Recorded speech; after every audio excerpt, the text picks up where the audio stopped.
Ассаламу алейкум қадірменді көрермендер. Біліп жүр арнасына қош келдіңіздер. Бүгін біз хабарымызда Америка құрама штаттары мен Иран мемлекетінің қарулы күштерін салыстыратын боламыз. Салыстырулар осындай бағдарламаларда болуын Аллах нәсіп етсін. Шынайы соғыстан Аллах сақтасын. Салыстырулар тек әскери ойындар мен осындай бағдарламаларда ғана болуын нәсіп етсін. Ендеше кеттік. Иран мемлекетінің халық саны 2019 жылғы санақ бойынша 83.183.741 адамды құраған. Иранның қарулы күштері мемлекеттің тәуелсіздігі мен аумақтық тұтастығын қорғауға арналған. Иранның қарулы күштерінің әскери стратегиясы елді сыртқы жаудан қорғауға бағытталған. Иран мемлекеті соғыс болған жағдайда 47 миллион сарбазды сапқа тұрғыза алады екен. Және Иранның әскери бюджеті 12 миллиард 600 миллион ақш долларын құраған. Бұл 2019 жылғы статистика бойынша. Алдымен Иран мемлекетінің қарулы күштеріне көз жүгіртер болсақ, Иран қарулы күштері құрлық әскерлері, әуе күштері, әскери теңіз күштері, әуе шабуылына қарсы қорғаныс күштерінен тұрады. Иран қарулы күштеріне қызмет ету мерзімі 2 жыл, шақыру уақыты 18 жастан бастап. Сондай-ақ заңды түрде төлем жасап, әскерден қалуға мүмкіндік бар. Military Watch-тың мәліметтері бойынша Иран қарулы күштерінің саны 523 мың және 350 мың резерв бар. Жартылай әскери ұйымдарда 60 мың және арнайы бөлімшелерде 34 мың адам қызмет етеді. Иран қарулы күштерінде көптеген танктер бар. Сонымен қатар Ұлыбритания мен ақш-та өндірілген 650-ге жуық танкі бар. Олар елге ислам революциясына дейін жеткізілген. Бірақ қосалқы бөлшектер мен жөндеу жұмыстарының болмауына байланысты олардың 25-30% ғана іске жарайды. Мыңнан астам Т-72 Иранның танк әскерлерінің негізін құрайды. Бұл негізінен Иранның аумағында лицензия бойынша шығарылатын жаңартылған Т-72С танктері. Кейбір танктер бұрынғы КСРО-дан, содан кейін бертін келе Ресейден жеткізілген танктер де бар.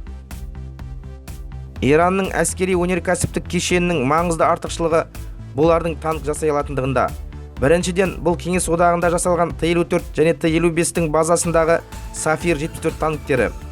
Сондай-ақ Т-72-ның базасында жасалған қазіргі заманғы Зульфикар танктері. Әзірге бұл Зульфикар танктерінің 100 шақты данасы бар. Бірақ болашақта ол танктер ирандық танк армиясының негізгі жауынгерлік танктеріне айналады деп болжануда. Иранның қарулы күштерінде әртүрлі жауынгерлік техниканың 900-ге жуық бірлігі бар.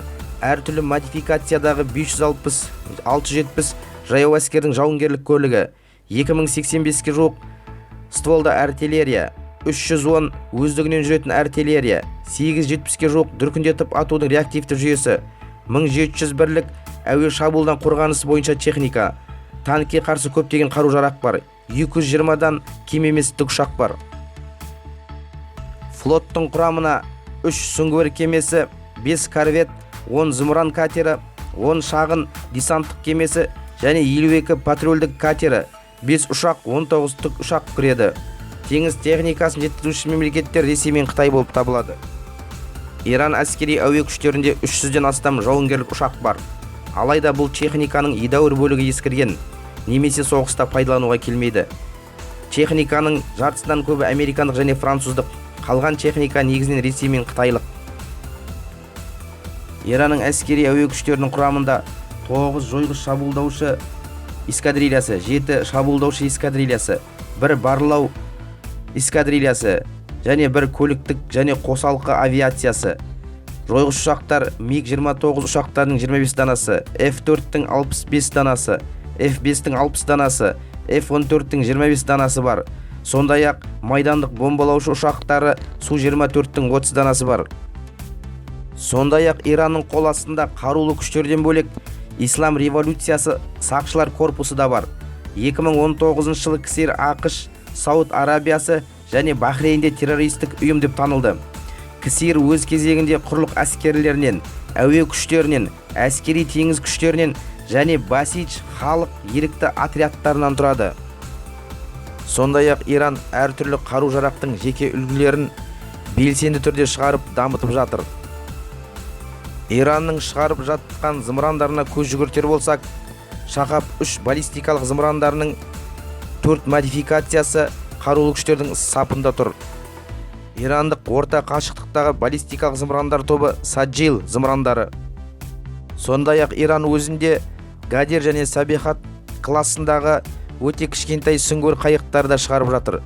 Сонымен қатар Азарахш атты ұшақта әзірлеуде. Енді Америка құрама штаттарының қарулы күштеріне кішкене көз жүгіртсек. Бүгінгі таңда ақш армиясын планетадағы ең мықты деп айтуға болады. Шекараларының маңында ешқандай ықтимал қарсыласы жоқ мемлекет ең заманауи қарулар мен қуатты қарулы күштер құра алды. Америка құрама штаттарының халық саны 2019 жылғы санақ бойынша 329 миллион адам. Америка құрама штаттары соғыс болған жағдайда 120 миллион сарбазды сапқа тұрғыза алады. Америка құрама штаттарының әскери бюджеті 2019 жылғы статистика бойынша 732 миллиард доллар. ақш армиясы 1775 жылы маусымда Конгрестің шешімімен құрылды. Ол жас тәуелсіз мемлекетті қорғауға арналған. Америка құрама штаттарының қазіргі қарулы күштеріне құрлық әскерлері, әскери әуе күштері, әскери теңіз күштері, теңіз корпусы және жағалау күзеті кіреді. Сонымен қатар жағалау күзетінен басқа барлығы қорғаныс министріне тікелей бағынады. Ал соңғысы бейбіт уақытта ұлттық қауіпсіздік агенттігіне бағынады. Бірақ соғыс жағдайында ол қорғаныс министріне қайта бағындырылады. ақш конституциясы бойынша Америка қарулы күштерінің бас қолбасшысы ел президенті болып табылады. Қарулы күштер түрлерінің жоғарғы әскери қолбасшылығы штабтар бастықтарының біріккен комитетінің мүшелері болып табылады. Бұл комитеттің төрағасы мемлекеттің әскери басқару органдарымен байланысты барлық нәрсені үйлестіру мәселелерін шешеді. Қазіргі уақытта американдық қарулы күштердің жедел бағыныштылығы 9 біріккен қолбасшылыққа дейін азайтылды. Олардың 5-еуі географиялық принцип негізінде құрылды. 5 біріккен қолбасшылық, олар солтүстік америкалық қолбасшылығы, оңтүстік және орталық америкалық қолбасшылығы, еуропалық қолбасшылығы, таяу шығыстық және азиялық қолбасшылығы, сонымен қатар тынық мұхиты қолбасшылығына бөлінеді. Америка қарулы күштері ерікті түрде және келісімшарт негізінде жасақталады. Әскер қатарына американдық азаматтарды немесе Америка құрама штаттарында тұрақты негізде тұратын рұқсат қағазы бар кем дегенде орта білімді азаматтарды қабылдайды. Әскери қызметке үміткердің ең төменгі жасы 18 жас. Алайда ата-анасы рұқсат берген жағдайда 17 жастан да қызмет етуге болады. ақш қарулы күштерінің сапында 1.347.000 адам бар және 865.000 резерв бар. 75.000 адам арнайы бөлімшелерде қызмет етеді және 15.000 адам жартылай әскери ұйымдарда.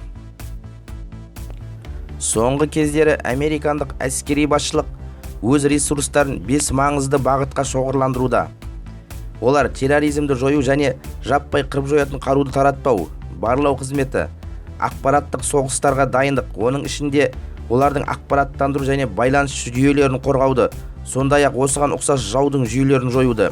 Әуе кеңістігінде әскери басымдылық үшін күрес, пилотсыз ұшақтарды жасауға баса назар аудара отырып, әскери ғарыштық технологияларды дамыту. ақш қарулы күштерінің сапында 8.000-ға жуық танк, жауынгерлік бронды көліктердің 26.000-ға жуығы, өздігінен жүретін артиллериялық зеңбіректердің 2.000-ға жуығы, сүйретпелі артиллерияның 1.800-ге жуығы бар, зымыран жүйелері 1.300-ден астам. ақш әскери әуе күштері 4.000-нан астам ұшақпен, 156 ұшқышсыз авиациямен, 2.000-нан астам ұшаққа бекітілетін қанатты зымырандармен қаруланған. Дэвис Монтон әскери әуе базасында көптеген ұшақтар мен тік ұшақтар сақтаулы тұр. Оларды кез келген уақытта қатарға қосуға болады. Ресми емес бұл база ұшақтардың зияраты деп аталады. Тік ұшақтар 6.000-нан астам, оның ішінде жауынгерлік тік ұшақтар 900-ден астам данасы бар. ақш әскери теңіз күштерінің сапында 500-ден астам кеме бар. Оның 11-і ұшақ тасығыш кеме, 15 фрегат, 60-тан астам эсминец, 70-тен астам сүңгуір кеме, жағалауда қорғаныс кемелер 13, миналық крейсерлер 13 данасы бар.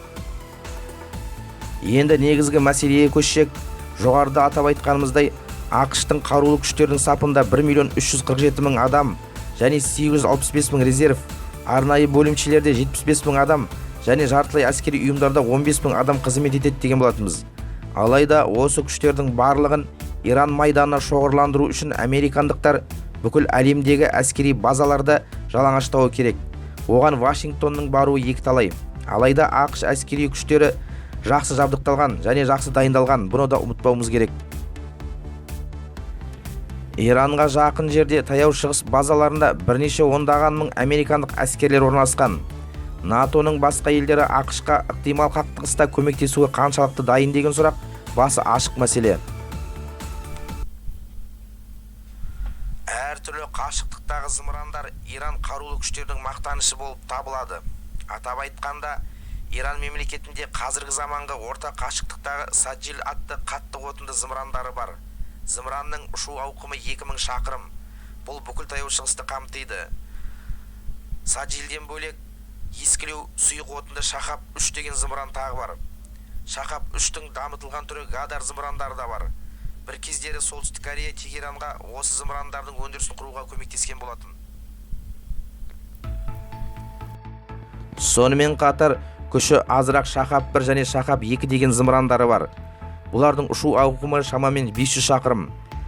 750-800 шақырымға ұшатын Киям 1 деген зымыран тағы бар. 2020 жылы қаңтар айында ақш-тың әскери базаларын Иран осы зымыранмен атқылады деп айтылуда. Фатих 110 қатты отындық жедел тактикалық зымыраны 300 шақырымға дейін ұша алады. Айтпақшы, оның Халидж Фарс, яғни Парсы шығанағы деп аталатын кемеге қарсы нұсқасы бар.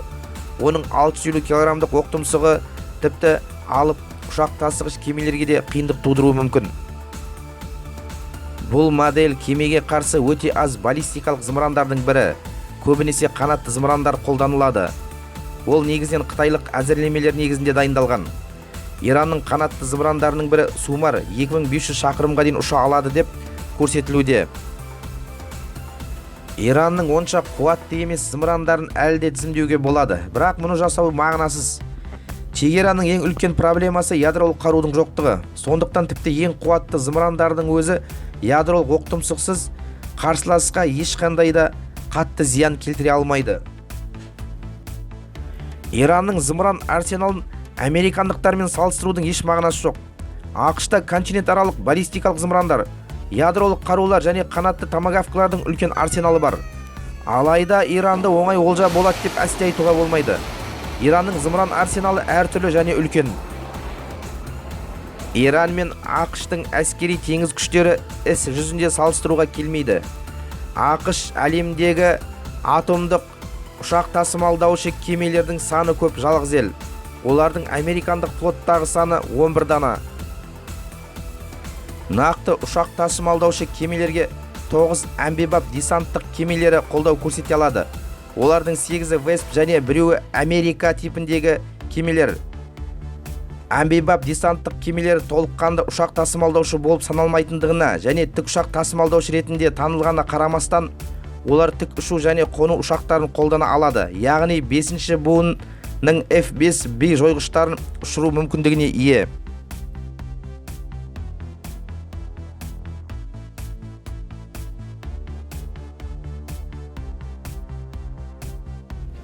Сексеннен астам эсминецтер мен зымыран крейсерлері, Айрли Бёрк класының 67-сі, Зумвалд типінің 3-і және Тикендерога класының 20-дан астам крейсерлері авиа тасымалдаушы кемелердің соққылаушы топтарын қорғауға мүмкіндік береді.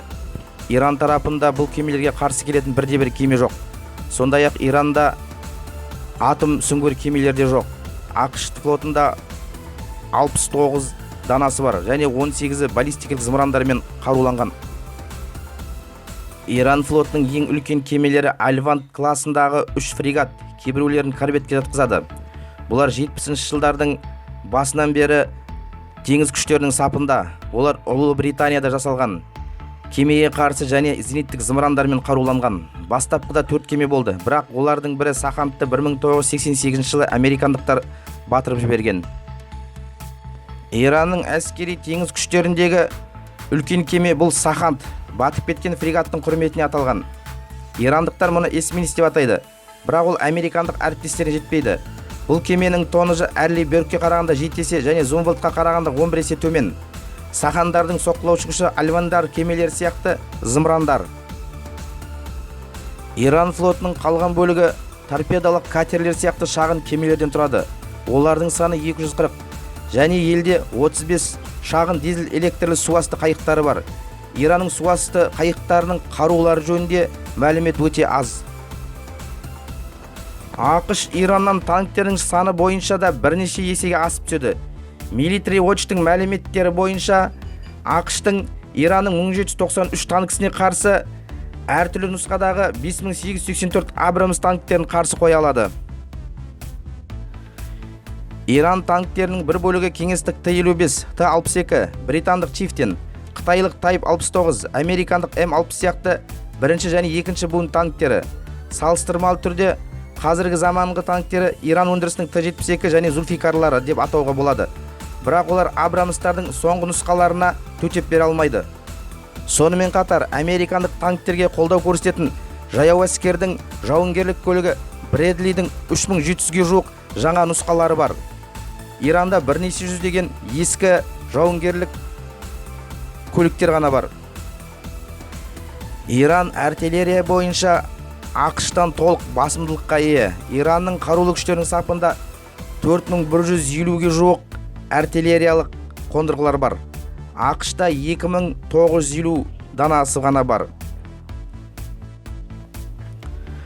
Бірақ бұл жерде Америка құрама штаттарының заманауи байланыс жүйелері және ақылды снарядтарды қолдану және пайдалану бұл басымдылықты толығымен жоққа шығарады. Сонымен қатар Иран көбінесе екінші дүниежүзілік соғыс кезінде шығарылған 203 мм-лі М115 гаубицасы немесе 175 мм-лі М107 өздігінен жүретін қару-жарақты пайдаланады. Құрлық әскерлерін жауынгерліктік ұшақтар әуеден қолдайды және бұл жерде ақш толық басымдылыққа ие. ақш қарулы күштері 72 AH-1Z Viper, 105 AH-1W Super Cobra және 800-ден астам әйгілі Apache тікұшақтарына ие. Бұл армадаға қарсы Иран тек 50 AH-1W Super Cobrаны қарсы қоя алады. Бірақ бұл тікұшақтардың қаншасы жауынгерлік тапсырманы орындай алатыны белгісіз. Себебі американдық тікұшақтарға қосалқы бөлшектер сатып алу оңай емес. Иранның әуе қорғанысы ескірген және біршама қазіргі заманғы кешендерге ие. Мәселен, Тегеран Ресейден С-300 ПМУ-2 зениттік зымыран жүйесін және Тор М1 зениттік зымыран кешенін сатып алған болатын. Ал өзінде Бавар 373, 15 Хордат, Талаш 3 Хордат, Мерсет 16 зымырандарын жасап шығарды. Сондай-ақ әлдеқайда ескірген зымыран және зеңбірек әуе қорғаныс жүйелері бар. ақштың әлемдегі ең мықты авиациясы бар екенін ескерсек, Иранның әуе қорғаныс күштері онымен сәтті күресе алады деп айту өте қиын. Иран авиациясының американдықтарға қарсы тұру мүмкіндігі көп күмән тудырады. Көптеген жылдар бойы санкцияға ұшыраған ел қазіргі заманға әскери ұшақтарды сатып алу мүмкіндігінен айырылған. Сондықтан 4-ші буынның F-14A Tomcat 70-ші жылдар шығарылған және кеңестік Ми-29 ұшақтарынан басқа қорқынышты ештеңе жоқ. Басқа ұшақтар 3-ші буынға жатады. Француздық Mirage F-1, әйгілі американдық фантомдар F-4 және басқалар. Бұл ретте барлық үлгідегі және дайындық дәрежесіндегі ұшақтардың жалпы саны 350-ден аспайды. ақш әскери әуе күштері Иран әскери әуе күштерінен саны жағынан да, сапасы жағынан да абсолюттік артықшылыққа ие. ақш әуе күштерінің сапында 2940 әскери ұшақ бар. Сонымен бірге әскери әуе күштерінде 5-ші буынның көптеген ұшақтары бар. Айта кетер болсақ, 187 дана F-22 Raptor және шамамен 200 дана F-35-тің әртүрлі нұсқалары бар. Авиацияда 1000-ға жуық F-16 және 192 F-15 жойғыштары бар. ақш-тағы стратегиялық бомбалаушылардың 3 түрі бар. B-1 Launcher, B-2 Spirit және B-52. Иранда бұндай бомбалаушы ұшақтардың бірде-бір түрі жоқ. Сондай-ақ алыстан авиациялық радионы анықтау және бағыттау кешенімен жабдықталған ұшақтар да жоқ. Құрама Штаттарда бұндай ұшақтың 87 данасы бар. Қадірменді көрермендер, осы видео ұнаса, лайк басып осы арнаға жазылайық. Және өз ойларыңызбен осы комментарий арқылы бөлісулеріңізді сұраймыз. Келесі кездескенше сау саламатта болыңыздар.